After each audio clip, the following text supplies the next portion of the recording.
Bon, que le peuple meure enfin, hein. Donnez-moi un peu, moi pour moi, je donne à mon adjoint, c'est fini. C'est comme ça. C'est comme ça. Et dans une société normale, on ne devrait pas tolérer ces gens d'humains. On ne devrait pas tolérer ce genre de personnes. Parce que la jeunesse nous regarde. La jeunesse ne peut que copier ce qu'elle voit de devant. C'est ça, c'est aussi simple. Une société ne peut devenir que ce que le leader reflète. Absolument. Avant de commencer, les amis, je vous prie de faire ça. Abonnez-vous si ce n'est pas encore fait. Ça sera avec beaucoup de plaisir. Faites ça et abonnez-vous. Merci. Aujourd'hui, encore une fois, dans ce combat, dans cette lutte de chaque jour, on va parler d'un sujet très intéressant. Des travailleurs kenyans se sont levés contre leur entreprise. L'entreprise qui les embauche, une entreprise écossaise, pour les conditions de travail inacceptables. Alors, ils sont partis porter plainte en Écosse, espérant trouver faveur. Mais bon, c'est bien triste et difficile, malheureusement, pour que ce genre de choses fonctionnent. Donc, une entreprise de production de thé qui emploie beaucoup de Kenyans dans des conditions très difficiles, malheureusement, aujourd'hui fait face, heureusement en tout cas, heureusement de l'autre côté, fait face à des charges et des difficultés sur le plan juridique, parce que les Kenyans se sont décidés d'aller évidemment porter plainte en Écosse. Les ouvriers agricoles kenyans passent devant les tribunaux écossais pour poursuivre en justice une entreprise de thé pour laquelle ils travaillent. Mais le patron de James Finlay Kenya affirme que le tribunal écossais ne comprendra pas les problèmes culturels qu'affecte l'affaire. Le patron d'une entreprise de thé, poursuivi par 1300 agricoles kenyans, a fait savoir qu'un tribunal écossais ne comprendrait pas les problèmes culturels qu'affecte l'affaire. Quelle impolitesse! Donc, le tribunal ne comprendrait pas les problèmes culturels qu'affectent les employés. Donc, toi, tu vas dans le pays d'autrui, tu emploies les gens, ils travaillent dans des conditions très difficiles, inacceptables. Ces gens décident d'aller porter plainte, et toi, tu dis que le tribunal de chez nous ne comprendra pas les difficultés culturelles auxquelles je suis confronté. Donc, en d'autres termes, vous êtes stupide d'avoir pris cette démarche d'aller porter plainte au tribunal. Secondo, le tribunal n'est pas si intelligent, ou carrément, il sait que le tribunal prendra sa part, donc ils comprendront pas. James Finlay Kenya, ou JFK, se bat contre une demande de dédommagement et d'intérêt par plusieurs millions de livres devant la cour de session. Les cueilleurs de thé disent avoir subi des blessures musculo-squelettiques à cause des conditions de travail. Vous avez déjà vu les travailleurs de thé? Les cueilleurs de thé, ouais, ils travaillent très difficilement. Ils sont toujours courbés pendant toute la journée et ce n'est pas facile du tout. Pour ceux qui ont déjà vu ça, vous savez que c'est très difficile comme travail. Passer toute la journée, pendant 12 heures en tout cas pour le Kenya, courbé, cueillant des trucs, c'est difficile pour une personne adulte, surtout un parent. Les cueilleurs de thé disent avoir subi des blessures musculo-squelettiques à cause des conditions de travail, mais le directeur général de l'entreprise a déclaré qu'il s'était peut-être blessé au dos en portant de l'eau lorsqu'ils étaient enfants. Vous écoutez ça? And it has affected my health. And as I'm speaking now, I am disabled. I cannot support my family. I'm worried about my children because this is going to affect the future of my children. The health problem which I have as a result of the work I'm doing, at the moment I have a back injury. I've been retired on medical ground and I have the letter. Quelle impolitesse! Quel manque de considération! JFK soutient également que les réclamations devraient être traitées au Kenya et non en Écosse. Mais l'entreprise est enregistrée en Écosse. C'est tout à fait normal qu'on porte plainte. C'est incroyable. La différence culturelle. Il dit, le premier jour de la procédure, le directeur général de JFK, Simon Ashton, a témoigné en personne après avoir pris l'avion à Édimbourg depuis le Kenya. Dans une déclaration soumise au tribunal, il a fait savoir que le tribunal écossais ne comprendrait pas la culture du Kenya. Il a laissé entendre que certains demandeurs étaient susceptibles d'avoir subi des blessures musculo-squelettiques en transportant de l'eau depuis leur enfance. Ashton a déclaré que le tribunal serait pas conscient de l'impact de cette différence de culture sur la démarche de dommages et intérêts. Donc, la démarche de dommages et intérêts que vous essayez de faire là, il y a une très grande différence culturelle que vous ne comprendrez pas. Il le cite pas. On va peut-être essayer de décortiquer ce qu'il essaie de faire. Incroyable. Bon, déjà ici, il faut citer que ces entreprises font beaucoup d'argent. Ça existe depuis 1800 quelque chose et ses ancêtres depuis 1700. C'est une entreprise grande, forte, qui s'est établie depuis très longtemps. JFK. Alors, cette entreprise travaille pas seulement en Grande-Bretagne, mais aussi au Kenya et beaucoup d'autres endroits d'ailleurs. Au Kenya, ils sont bien installés, ils se font beaucoup d'argent. Les comptes déposés à Company House pour la société mère Finlay James Finlay ont montré des revenus de hausse de plus de 7,8% à 545 millions de dollars en 2018. 545 millions de dollars en 2018 seulement.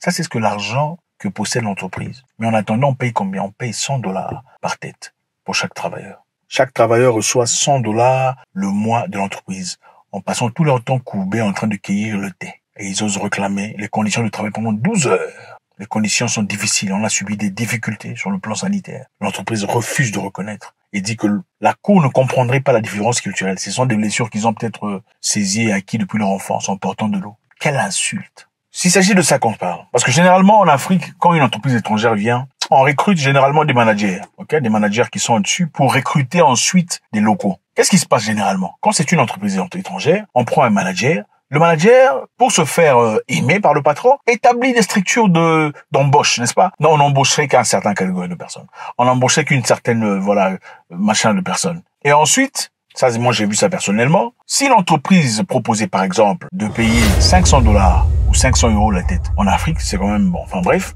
le manager local qu'on aura embauché dans ce cas sera le premier à dire non, boss, ne faites pas ça. Pourquoi tu vas lui donner beaucoup d'argent comme ça? Non, ne vous en faites pas. Ils prendront 100 €. En tout cas, s'ils veulent pas, ils peuvent partir. Ne vous en faites pas beaucoup. Et c'est comme ça que ça fonctionne dans presque tous les domaines.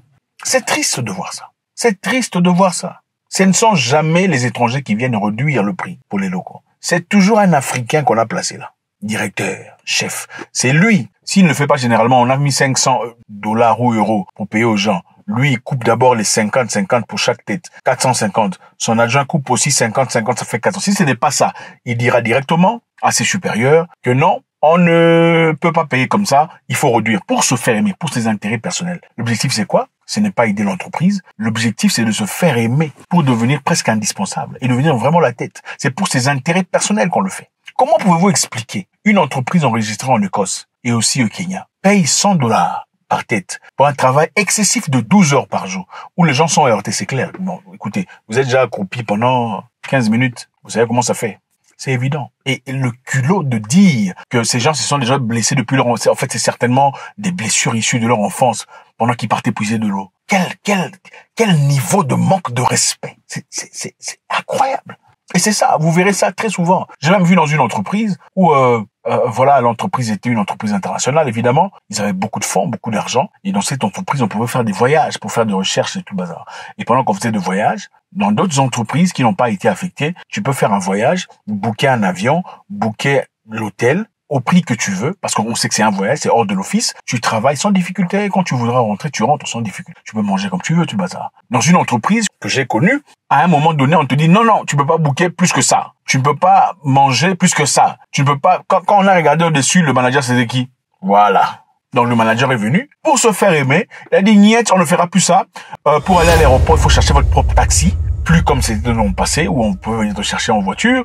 Pour aller là-bas, il n'y a qu'un certain nombre d'hôtels que tu peux choisir. Tu ne peux plus choisir tout ce que tu pouvais. Pour manger, il y a limite, il faut limiter. Pour le matin, c'est ça. Midi, c'est ça. Il n'y a plus comme carte ouverte, comme on le fait naturellement jusqu'à aujourd'hui avec les gens venant d'ailleurs, venant de la Scandinavie. Ce n'est même pas ton argent, ce n'est même pas ton entreprise, ce n'est même pas pour ta grand-mère. C'est les choses que je ne comprends pas. C'est les mêmes comportements que vous voyez dans les ambassades. Le monsieur scandinave dans l'ambassade n'a jamais de problème.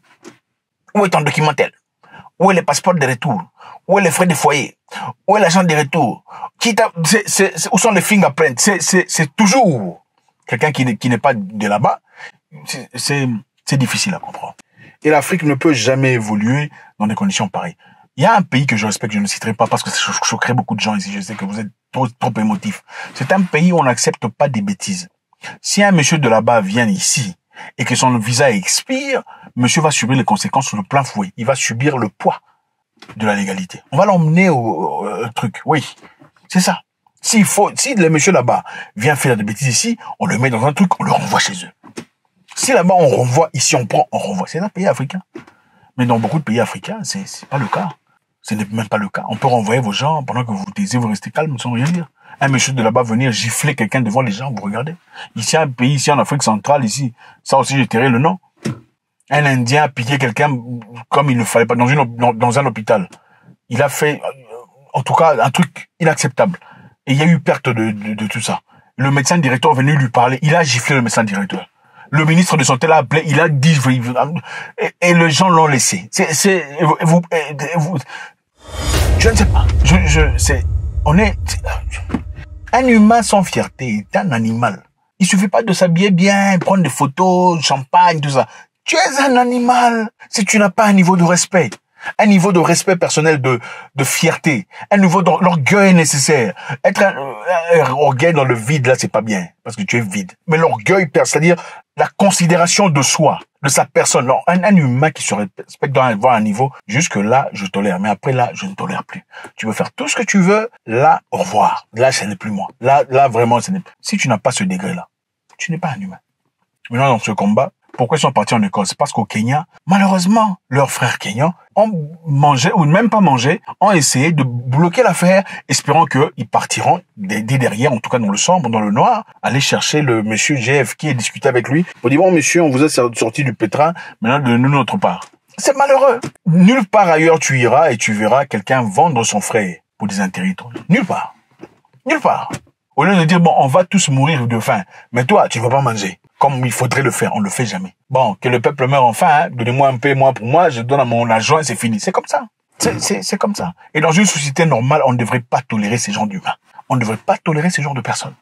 Parce que la jeunesse nous regarde. La jeunesse ne peut que copier ce qu'elle voit de devant. C'est ça, c'est aussi simple. Une société ne peut devenir que ce que le leader reflète. Absolument. Regardez dans chaque société, vous verrez, les jeunes veulent ressembler à leur leader. Et je parle de leader au pluriel. Si les leaders sont n'importe quoi. La jeunesse devient comme ça, bousillée dans la danse, l'éclaircissement de peau, la zizanie, les trucs là, voilà. Mais si c'est un leader fort, vous sentez même dans la parole, même le style, même la façon de s'exprimer, les gens veulent ressembler à leur leader. C'est une personne de fort caractère, de courageux, de brave, d'honorable. Les gens veulent le... Regardez dans les pays où le leader est honorable, le peuple semble être honorable. Le leader est fort, le peuple semble être fort. Le leader est faible, le peuple est dans l'aboutissement, les insultes, l'imbécilité, la stupidité. C'est aussi simple que ça. Mais les Africains en général doivent savoir comment soutenir leurs frères dans leur combat. Le combat du voisin, ce n'est pas seulement le combat du voisin. Ça sera le combat du voisin jusqu'à ce que ça devienne ton combat. Alors là, tu auras besoin, alors là, tu auras besoin d'aide. Alors si le combat se passe de l'autre côté, si la maison du voisin est en flammes, tu fais quoi? Tu regardes? Non. Tu vas aider. Parce que tu ne sais pas ce qui se passera après. Merci.